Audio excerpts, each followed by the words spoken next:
Hi, ಎಲ್ಲರಿಗೂ ನಮಸ್ಕಾರ. ಇವತ್ತು 4ನೇ ಭಾಗ ನಮ್ಮ ಕರ್ನಾಟಕದ ವಿಭಾಗಗಳಲ್ಲಿ. ಮೊದಲನೇದು ಮೈಸೂರು ಸಪ್ರೇಟ್ ಮಾಡಿದೆ, ಕಲಬುರಗಿ ಮತ್ತು ಮೈಸೂರು 2 ಮಾಡಿದೆ, ಬೆಂಗಳೂರು ಸಪ್ರೇಟ್ ಮಾಡಿದೆ. ಈಗ ಬೆಳಗಾವಿ ಇದೆ ಕೊನೆಯದಾಗಿ. ಬೆಳಗಾವಿ ಅಷ್ಟು ದೊಡ್ಡ ಟಾಪಿಕ್ ಏನಲ್ಲ, ಆದರೂ ಕೂಡ ನೋಡುವಂಥ ಕೆಲವು ಮುಖ್ಯವಾದ ಅಂಶಗಳು ಈ ವಿಭಾಗದಲ್ಲಿದ್ದಾವೆ. ಸೊ ಮೊದಲನೇದಾಗಿ 1956ಕ್ಕೆ ಮುಂಚೆ 4 ಜಿಲ್ಲೆಗಳು ಈ ಭಾಗದ್ದು ಮುಂಬೈ ಇದಕ್ಕೆ ಸೇರಿದ್ದಂಥವು. ಅಲ್ಲಿಂದ 1997 ವಿಭಜನೆಗೆ ಹಾವೇರಿ ಮತ್ತು ಗದಗ ಆಗ್ತಾವೆ, ಧಾರವಾಡ ವಿಭಜನೆಯಾಗಿ. ಅಲ್ಲಿಂದ ವಿಜಯಪುರ ಜಿಲ್ಲೆ ಬಾಗಲಕೋಟೆ ಆಗ್ತದೆ, ವಿಭಜನೆ ಆಗ್ತದೆ. ಒಟ್ಟು ಈಗ 7 ಜಿಲ್ಲೆಗಳಿದ್ದಾವೆ ಈ ವಿಭಾಗದಾಗ: ಬೆಳಗಾವಿ, ಧಾರವಾಡ, ಹಾವೇರಿ, ಗದಗ, ವಿಜಯಪುರ, ಬಾಗಲಕೋಟೆ ಮತ್ತು ಉತ್ತರ ಕನ್ನಡ ಜಿಲ್ಲೆ. ಉತ್ತರ ಕನ್ನಡ ಜಿಲ್ಲೆ ಅಂತ ಬಂದಾಗ ಕಾಡು ಜಾಸ್ತಿ ಇರ್ತದೆ ಇಲ್ಲಿ. ಸೊ ಮೊದಲು ಜಿಲ್ಲೆ ನೋಡೋದಾದರೆ ವಿಜಯಪುರ, ಬಾಗಲಕೋಟೆ, ಗದಗ, ಹಾವೇರಿ. ಈ ಕಡೆ ಉತ್ತರ ಕನ್ನಡ, ಬೆಳಗಾವಿ, ಮಧ್ಯದಲ್ಲಿ ಧಾರವಾಡ. ಸಿಂಪಲ್ಲಾಗಿ ಒಂದು ಲೈಟಾಗಿ ನೋಡಿಕೊಂಡ್ರೆ, ಚಾರಿತ್ರಿಕ ಹಿನ್ನೆಲೆ ನೋಡಬೇಕು ಅಂದರೆ ಇಲ್ಲಿ ಸಾತವಾಹನರು, ಮೌರ್ಯರು ಆಳ್ವಿಕೆ ನಡೆಸಿದರು. ಕರ್ನಾಟಕ ಆಬ್ವಿಯಸ್ಲಿ ಅವರೆಲ್ಲ. ಮತ್ತು ಬನವಾಸಿಯ ಕದಂಬರ ರಾಜಧಾನಿ ಆಗಿತ್ತಲ್ಲ, ಅದು ಬನವಾಸಿ ಬರ್ತಲ್ಲ. ಸೊ ಅದು ಕೂಡ ಉತ್ತರ ಕನ್ನಡದಾಗಿಂದ. ಚಾಲುಕ್ಯ ರಾಜಧಾನಿ ಬಾದಾಮಿ ಮತ್ತು ಪಟ್ಟದಕಲ್ಲು, ಐಹೊಳೆ ಇವಂತೂ ವಿಶ್ವ ಪ್ರಸಿದ್ಧ ದೇವಾಲಯಗಳು, ವಿಶ್ವ ಪಾರಂಪರಿಕ ತಾಣದಾಗೂ ಇವು ಅದಾವ. ಶಿಲ್ಪಕಲೆಗಳು ಇಲ್ಲಿ ಈ ಭಾಗದಾಗ ಬಸವನ ಭಾಗ್ಯವಾಡಿ, ಬಸವಣ್ಣನವರ ಜನ್ಮಸ್ಥಳ ಇದು. ಕೂಡಲ ಸಂಗಮ ಮುಂತಾದ ವಚನ ಚಳವಳಿಗೆ ಕೇಂದ್ರಗಳಾಗಿದ್ದು. ಮತ್ತು ಇನ್ನೊಂದು ವಚನ ಸಾಹಿತ್ಯದ ಪಿತಾಮಹ ಕೂಡ ಇದೇ ಒಂದು ಭಾಗಕ್ಕೆ ಸೇರಿದವರು. ಅವ್ರ ಮುಂದೆ ಫೋಟೋ ಇದೆ ಮತ್ತು ಅವ್ರ ಹೆಸರು ಕೂಡ ನಾನು ಹೇಳ್ತೀನಿ. ಬಸವೇಶ್ವರವ್ರ ಆಯ್ಕೆ ಸ್ಥಳ ಕೂಡಲ ಸಂಗಮ, ಅದು ಬಾಗಲಕೋಟೆಯಲ್ಲಿದೆ. ಭಾರತ ಸ್ವಾತಂತ್ರ್ಯ ಚಳವಳಿ ಇದ್ದಾಗ ಇದರಲ್ಲಿ 24ರಲ್ಲಿ ಒಂದು ಬೆಳಗಾವಿ ಅಧಿವೇಶನ ನಡೀತದೆ. ಅದರಲ್ಲಿ ಗಾಂಧೀಜಿ ಭಾಗವಹಿಸ್ತಾರೆ. 1824 ಕಿತ್ತೂರು ರಾಣಿ ಚೆನ್ನಮ್ಮ ಅವರು ಹೋರಾಟ ಮಾಡಿದ್ದು, ಅದು ಕೂಡ ಇದೆ. ಬೆಳಗಾವಿ ಅಧಿವೇಶನ ಕೂಡ ಆಗಿದ್ದಿದೆ, ಬೆಳಗಾವಲ್ಲಿದೆ, ಮುಂದೆ ಬರುತ್ತೆ ಅದು. ಅದಾದಮೇಲೆ ಕಿತ್ತೂರು ರಾಣಿ ಚೆನ್ನಮ್ಮ ಅವರಾದ್ಮೇಲೆ ಸಂಗೊಳ್ಳಿ ರಾಯಣ್ಣ ಅವರು ಕೂಡ ಹೋರಾಟ ಮಾಡ್ತಾರೆ. ಮಹಾತ್ಮ ಗಾಂಧಿ ಅಧ್ಯಕ್ಷತೆ ಕಾಂಗ್ರೆಸ್ ಅಧಿವೇಶನ ನಡೀತದೆ, ಅದು ಕೂಡ 1924 ನಾನು ಇವಾಗಲೇ ಹೇಳೋದಲ್ಲ, ಅದು 1824 ಇತ್ತು. 1924 ನಡೀತದೆ. ಇಲ್ಲಿ 2 ಫೋಟೋಗಳು ನೋಡ್ಬೋದು ನೀವು. ಈ ವಿಭಾಗದಲ್ಲಿ ಮುಂಬೈ ಪ್ರಾಂತ್ಯದ ಭಾಗಗಳಲ್ಲಿ ಕರ್ನಾಟಕ ಏಕೀಕರಣವಾದಾಗ 4 ಜಿಲ್ಲೆಗಳು ಬರ್ತವೆ ಈ ಕಡೆ: ಬೆಳಗಾವಿ, ಉತ್ತರ ಕನ್ನಡ, ವಿಜಯಪುರ ಮತ್ತು ಧಾರವಾಡ. ಅವೆಲ್ಲ ಮುಂಬೈ ಪ್ರಾಂತ್ಯಕ್ಕೆ ಸೇರಿದಂಥವು. ನಮ್ಮದು ಹೈದರಾಬಾದ್ ಕರ್ನಾಟಕ, ಅದು ಮುಂಬೈ ಕರ್ನಾಟಕ, ಮದ್ರಾಸ್ ಕರ್ನಾಟಕ, ಹೀಗೆ ಮೈಸೂರು ಕರ್ನಾಟಕ ಅಂತ ಅವುಗಳೇ ಒಂದೇ ಜಾಯಿನ್ ಆಗ್ತಾ ಬಂದಿರ್ತಾವೆ. ಇನ್ನು ಪ್ರಾಕೃತಿಕ ಸಂಪತ್ತು ನೋಡಬೇಕು ಅಂದರೆ ಅಲ್ಲಿ ಖನಿಜಗಳು ಇದ್ದಾವೆ, ಕಬ್ಬಿಣ ಸಿಗ್ತದೆ. ಬಾಗಲಕೋಟೆಯಲ್ಲಿ ನದಿಗಳಿದ್ದಾವೆ. ಮುಖ್ಯವಾಗಿ ನದಿಗಳಿಂದ ಹೋಗೋಣ ನಾವು. ಕೃಷ್ಣ, ಮಲಪ್ರಭಾ, ಘಟಪ್ರಭಾ, ಭೀಮಾ, ಕಾಳಿ, ತುಂಗಭದ್ರಾ ಮುಂತಾದ ನದಿಗಳಿವೆ ಇಂಪಾರ್ಟೆಂಟ್ ಇಲ್ಲಿ. ಕೃಷ್ಣ ಮತ್ತು ಭೀಮಾ ಇಂಪಾರ್ಟೆಂಟ್ ಇಲ್ಲಿ. ಘಟಪ್ರಭಾ ಮತ್ತು ಮಲಪ್ರಭಾ ಮೇಲೆ ಕ್ವಶನ್ ರೈಸ್ ಆಗ್ತಾವೆ, ಅದರ ಉಪನದಿಗಳ ಮೇಲೆ ಆ ಥರ.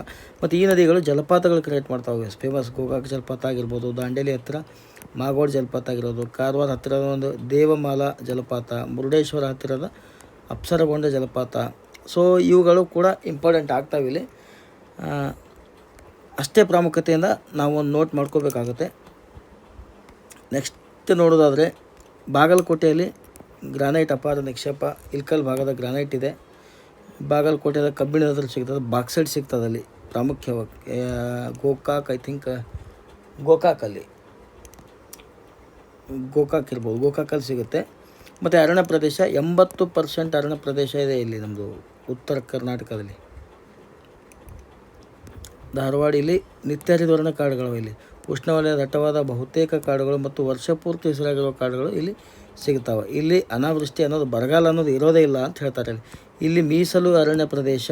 ಮೀಸಲು ಅಂದರೆ ಕಂಪ್ಲೀಟ್ ರೆಸ್ಟ್ರಿಕ್ಷನ್ಸ್ ಇರ್ತದೆ, ಅಲ್ಲಿ ಯಾವುದೇ ಚಟುವಟಿಕೆಗಳು ಮಾಡೋಂಗಿಲ್ಲ ಮನರು. ಸಂರಕ್ಷಿತ ಅರಣ್ಯ ಪ್ರದೇಶ ಅಂದರೆ ಇಲ್ಲಿ 50-50. ಈ ಕಡೆ ಯಾರು ಸಾರ್ವಜನಿಕರ ಆ್ಯಕ್ಟಿವಿಟೀಸ್ಗೂ ಓಕೆ ಇರುತ್ತೆ, ಬಟ್ ಮತ್ತು ಅಷ್ಟೇ ಮೀಸಲು ಇರುತ್ತೆ, ರೆಸ್ಟ್ರಿಕ್ಟ್ ಇರುತ್ತೆ. ಮತ್ತು ಮುಕ್ತ ಅರಣ್ಯ, ಈಗ ನಮ್ಮ ಸಾಮಾನ್ಯವಾಗಿರುತ್ತಲ್ಲ, ಬೇಕಾದ್ರೆ ಒಣ ಕಟ್ಟಿಗೆಗಳು ಆ ಥರ ತರೋದು, ಆ ಥರ ಮಾಡೋ ಮುಕ್ತ ಅರಣ್ಯ ಕೂಡ ಇಲ್ಲಿದ್ದಾವೆ.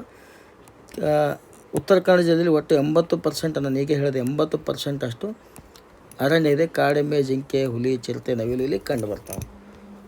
ಇದಾದಮೇಲೆ ನೆಕ್ಸ್ಟು ಮರಗಳು ಯಾವ್ಯಾವ ಬರ್ತಾವೆ ಅಲ್ಲಿ: ಬೇಟೆ ಮರ, ಗಂಧ ಮರ, ಮತ್ತಿ, ನಂದಿ, ತೇಗ ಮುಂತಾದ ಬೆಲೆ ಬಾಳುವ ಮರಗಳು ಇಲ್ಲಿ ಕಂಡು ಬರ್ತಾವೆ. ಕೃಷಿ ಅಂದಾಗ ಜಾಸ್ತಿ ಇಲ್ಲಿ ಬೇಳೆಕಾಳು, ಗೋಧಿ, ಶೇಂಗಾ, ಸಜ್ಜೆ, ಮೆಣಸಿನ್ಕಾಯಿ, ಕಬ್ಬು ಬೆಳೆಯೋದ್ರಾಗ ಬೆಳಗಾಂ ಫಸ್ಟು. ಸೊ ಅದೇ ಥರ ಭತ್ತ ಕಪ್ಪು ಮತ್ತು ಕೆಂಪು ಮಣ್ಣದ, ಹಾಗಾಗಿ ಇಲ್ಲೆಲ್ಲ ಮೆಕ್ಕೆಜೋಳ ಆ ಥರ ಎಲ್ಲ ಬೆಳಿತಾವೆ. ಸ್ಪೆಷಲಾಗಿ ಮಹಾಲಿಂಗಪುರ ಬೆಲ್ಲ ಮತ್ತು ಅದರ ಬ್ಯಾಡಗಿ ಮೆಣಸಿನ್ಕಾಯಿ 2 ಫೇಮಸ್ ಅದಾವೆ ಇಲ್ಲಿ. ಗೋಡಂಬಿ ಕೂಡ ಇಲ್ಲಿದೆ. ಪ್ರಮುಖವಾದ ಉತ್ಪಾದನೆಗಳು ಮಲಪ್ರಭಾ ನೀರಾವರಿ ಯೋಜನೆ, ನವಿಲು ತೀರ್ಥ, ಕೃಷ್ಣ ಬೇಲ್ದಂಡೆ ಯೋಜನೆ, ಆಲಮಟ್ಟಿ ನೀರಾವರಿ ಯೋಜನೆಗಳಿಗೆ ಕಾಳಿ, ವರದಾ, ಶರಾವತಿ, ಡೋಣಿ, ಭೀಮಾ ಮುಂತಾದ ನದಿಗಳಲ್ಲಿ ಪ್ರಮುಖ ನದಿಗಳಾಗಿದ್ದಾವೆ. ಮೀನುಗಾರಿಕೆ ಕೂಡ ಇಲ್ಲಿ ಆಗ್ತದೆ. ಮೀನುಗಾರಿಕೆ ಮಾಡ್ತಾರೆ. ಉತ್ತರ ಕರ್ನಾಟಕಕ್ಕೆ ಏನಿದೆ ನಮಗೆ ಕೋಸ್ಟಲ್ ಬರುತ್ತಲ್ಲ, ಅಲ್ಲಿ ಮೀನುಗಾರಿಕೆ ಆಗ್ತದೆ. ಅಲ್ಲಿ ಸಂಸ್ಕರಣ ಘಟಕಗಳು ಕೂಡ ಇದಾವೆ. ಅಲ್ಲಿ ದ್ರಾಕ್ಷಿ ಕೂಡ ಅಲ್ಲಿ ಕಾಮನಾಗಿ ಬೆಳೀತಾರೆ. ಮತ್ತು ಒಂದು ಇದಿದೆ ಕೈಗಾ ವಿದ್ಯುತ್ ಸ್ಥಾವರ. ಇದು ಮ್ಯಾಕ್ಸಿಮಮ್ ಎಲ್ಲ ಕ್ವಶನ್ಸಲ್ಲಿ ಬಂದಿದೆ. ಉತ್ತರ ಕನ್ನಡದಲ್ಲೇ ಇದು ಕೈಗಾ ಎಂಬಲ್ಲಿ. ಕಲೆ ಮತ್ತು ಸಾಹಿತ್ಯ ನೋಡೋದಾದರೆ ಈ ವಿಭಾಗದ ವಿವಿಧ ಬಗೆಯ ಕಲೆಗಳಿಗೆ ಹೆಸರುವಾಸಿಯಾಗಿದ್ದು ಧಾರವಾಡ ರಾಷ್ಟ್ರೀಯ ಅಂತಾರಾಷ್ಟ್ರೀಯ ಹಿಂದೂಸ್ತಾನಿ ಸಂಗೀತಗಾರ ತವರಾಗಿತ್ತು. ಭಾರತ ರತ್ನ ಪಂಡಿತ್ ಭೀಮಸೇನ್ ಜೋಶಿ ಅವರು, ಮಲ್ಲಿಕಾರ್ಜುನ್ ಮನ್ಸೂರ್ ಅವರು, ಬಾಲೆ ಖಾನ್ ಸಿತಾರ ಅವರು ನುಡಿಸ್ತಾಯಿದ್ರು. ಅವರು ಬಾಲೆ ಖಾನ್ ಸಿತಾರ ನುಡಿಸ್ತಾ ಇರೋದು ಒಂದು ಸಲ ಕ್ವಶನ್ ಆಗಿತ್ತಿದ್ದು. ಸೊ ವಿದುಷಿ ಗಂಗೂಬಾಯಿ ಹಾನಗಲ್ ಅವರು, ಪಂಡಿತ್ ವೆಂಕಟೇಶ್ ಕುಮಾರ್, ಪಂಪ ಬಸವರಾಜ್, ರಾಜಗುರು ಮುಂತಾದ ಸಂಗೀತಗಾರರು ಧಾರವಾಡದವರು. ಮೂಲತಃ ಧಾರವಾಡದವರು ಅಂತ ಹೆಸರಲ್ಲಿ ನೋಡಿ. ಕುಮಾರವ್ಯಾಸ ಅವರು, ಕಾಳಿದಾಸ, ಶಿಶುನಾಳ ಶರೀಫ್ ಅವರು, ಫರ್ನಾಂಡಿಸ್ ಕಟೀಲ, ದ ರಾ ಬೇಂದ್ರೆ ಅವರು ಕೂಡ ಇದೇ ಭಾಗಕ್ಕೆ ಸೇರಿದವರು. ಇಲ್ಲಿದ್ದರು ನಾಗಚಂದ್ರ, ಕುಮಾರವ್ಯಾಸ, ಚಾಮರಸ, ಬಸವಣ್ಣ, ಕನಕದಾಸ, ಶಿಶುನಾಳ ಶರೀಫ್ ಮುಂತಾದವರು ಬೆಳಗಾವಿ ವಿಭಾಗದ ಪ್ರದೇಶಕ್ಕೆ ಸೇರು. ವಚನ ಪಿತಾಮಹ ಫ ಗು ಹಳಕಟ್ಟಿ. ನೆನಪಿರಲಿ, ವಚನ ಸಾಹಿತ್ಯ ಪಿತಾಮಹ ಅಂದ ತಕ್ಷಣ ಬಸವಣ್ಣ ಅಂತ ಹಾಕ್ಬೋದು. ಫ ಗು ಹಳಕಟ್ಟಿ ಅಂತ ಫೋಟೋ ತೋರಿಸ್ತೀನಿ ನಾನು ನಿಮಗೆ. ಇವರು ವಚನ ಸಾಹಿತ್ಯ ಪಿತಾಮಹ. ಇವರು ಅವರ ಪ್ರಭಾವದಿಂದಲೇ ಬಸವಣ್ಣನವರು ಮುಂದೆ ದಾರಿಯಲ್ಲಿ ಬಂದಿರ್ಬೋದು. ಯಾವ ಪ್ರದೇಶದಲ್ಲಿ ಏನು ಬೆಳವಣಿಗೆ ಇರುತ್ತೆ ಅದೇ ಪ್ರಭಾವ ಎಲ್ಲರಿಗೂ ಬೀರೋದು ಸಾಮಾನ್ಯವಾಗಿರುತ್ತೆ. ಸೊ ಹಾಗಾಗಿ ಜ್ಞಾನಪೀಠ ಪ್ರಶಸ್ತಿ ಪುರಸ್ಕೃತ ದ ರಾ ಬೇಂದ್ರೆ ಅವರು, ವಿ ಕೆ ಗೋಕಾಕ್, ಗಿರೀಶ್ ಕಾರ್ನಾಡ್, ಚಂದ್ರಶೇಖರ್ ಕಂಬಾರ್ ಮುಂತಾದವರು ಈ ವಿಭಾಗದವರು ಇದ್ದಾರೆ. ಸಾಹಿತ್ಯಕ್ಕೆ ಧಾರವಾಡ, ಶಿಕ್ಷಣಕ್ಕೆ ಮತ್ತು ಸಾಹಿತ್ಯಕ್ಕೆ ಹೆಸರುವಾಸಿ ಧಾರವಾಡ ಯಾವಾಗೂ. ಸೊ ಹಾಗಾಗಿ ಅಲ್ಲಿ ಕಾಮನ್ ಆಗಿ ಕರ್ನಾಟಕ ವಿಶ್ವವಿದ್ಯಾಲಯ, ಕರ್ನಾಟಕ ವಿದ್ಯಾವರ್ಧಕ ಸಂಘ, ಇದು ಬ್ರಿಟಿಷರ ಕಾಲದಾಗೆ ಸಂಘಟನೆಗೊಂಡಿರುವಂಥ ಸಂಘ. ಐ ಥಿಂಕ್ ಇದು 1924 ಇರ್ಬೋದು. ಕಮೆಂಟಲ್ಲಿ ತಿಳಿಸಿ ನಿಮ್ಗೆ ಗೊತ್ತಿದ್ದರೆ ಮತ್ತೆ ಡಿಸ್ಕಸ್ ಮಾಡೋಣ ಆ ವಿಷಯದಲ್ಲಿ. ಕಾಲೇಜುಗಳಿಗೂ ಕೂಡ ಹೆಸರುವಾಸಿ. ಸಾಂಸ್ಕೃತಿಕ ಸಂಪತ್ತು ಅಂದರೆ ಭಾರತ ಭೀಮಸೇನ್ ಜೋಶಿ ಅವರು, ಮಲ್ಲಿಕಾರ್ಜುನ್ ಮನ್ಸೂರ್, ಗಂಗೂಬಾಯಿ ಹಾನಗಲ್ ಅವರು, ಪಂಚಾಕ್ಷರಿ ಗವಾಯಿ ಗದಗ ಅವರು, ಈ ಥರ. ಮತ್ತು ಪಾಟೀಲ್ ಪುಟ್ಟಪ್ಪ ಇಲ್ಲಿದ್ದಾರೆ ನೋಡಿ, ಹಳಕಟ್ಟಿ. ಇವರ ವಚನ ಸಾಹಿತ್ಯ ಪಿತಾಮಹ ಅವರು. ಫ ಗು ಹಳಕಟ್ಟಿ ನೆನ್ಪಿಟ್ಕೊಳ್ಳಿ, ಕ್ವಶನ್ ಆಗ್ಬೋದು ಇಲ್ಲಿ. ಮತ್ತು ಆದರೆ ಮತ್ತು ನಾವು ಎಲ್ಲೋ ಓದಿದ್ವಿ ಎಲ್ಲೋ ಕೇಳಿದ್ವಿ ಅನ್ನೋ ಥರ ಇರಬಾರ್ದು. ಸೊ ಈ ಒಂದು ವಿಭಾಗಗಳ ಮಟ್ಟದಾಗ ತಗೊಂಡಾಗ ನಾವು ಸ್ವಲ್ಪ ಆದಷ್ಟು ಲೈಟಾಗಿ ಹೋಗೋದುಂಟು. ಜಿಲ್ಲಾ ಮಟ್ಟದ ಪ್ರತಿಯೊಂದು ಜಿಲ್ಲೆಯ ಒಂದು ವಿಡಿಯೋನ ನಾನು ಮಾಡೋ ಪ್ರಯತ್ನ ಮಾಡ್ತೀನಿ. ಸೊ ಹಾಗಾಗಿ ಅಲ್ಲಿ ಜಿಯೋಗ್ರಾಫಿಕಲ್ ಏರಿಯಾ ಆಗಿರ್ಬೋದು, ಅರಣ್ಯ ಆಗಿರ್ಬೋದು, ನದಿಗಳಾಗಿರ್ಬೋದು, ಎಲ್ಲನೂ ಒಂದು ಜಿಲ್ಲಾವಾರು ಮಾಡಿದಾಗ ನಮಗೆ ಕರ್ನಾಟಕದ ಒಂದು ಇತಿಹಾಸ ಮತ್ತು ಅಂದರೆ ಒಂದು ಭೌಗೋಳಿಕವಾಗಿ ಎಲ್ಲ ಮಾಹಿತಿಯನ್ನು ನಾವು ಇನ್ ಡೀಟೇಲ್ ಆಗಿ ಓದೋ ಪ್ರಯತ್ನ ಮಾಡ್ಬೋದು. ಇಲ್ಲಿ ಸಿಲೆಬಸ್ ಹೆಂಗೆ ಬರುತ್ತೆ ಹಂಗೆ ಮಾಡೋಣ. ನೆಕ್ಸ್ಟ್ ವಿಡಿಯೋದಲ್ಲಿ ಮೌರ್ಯ ಮತ್ತು ಕುಶಾಣರು ಅಂತ ಇತಿಹಾಸ ಬರುತ್ತೆ, ಅಲ್ಲಿಗೆ ಹೋಗೋಣ. ಸೊ ಇಷ್ಟು ಹೇಳಿ ಈ ಒಂದು ಪಾರ್ಟ್ 4ನ ಮುಗಿಸ್ತಾ ಇದ್ದೀನಿ. Thank you. ಸಿಗೋಣ. ವಿಡಿಯೋ ಇಷ್ಟ ಆದರೆ ಒಂದು ಸಣ್ಣ ಲೈಕ್ ಕೊಡಿ. ನಾನು ನೆಕ್ಸ್ಟ್ ವಿಡಿಯೋ ಮಾಡೋದಕ್ಕೆ ಇದು ಪ್ರೇರಣೆ ಆಗುತ್ತೆ ಅಂತ ಹೇಳ್ತಾ ಇವತ್ತಿನ ವಿಡಿಯೋನ ಮುಗಿಸ್ತಾ ಇದ್ದೀನಿ. Thank you.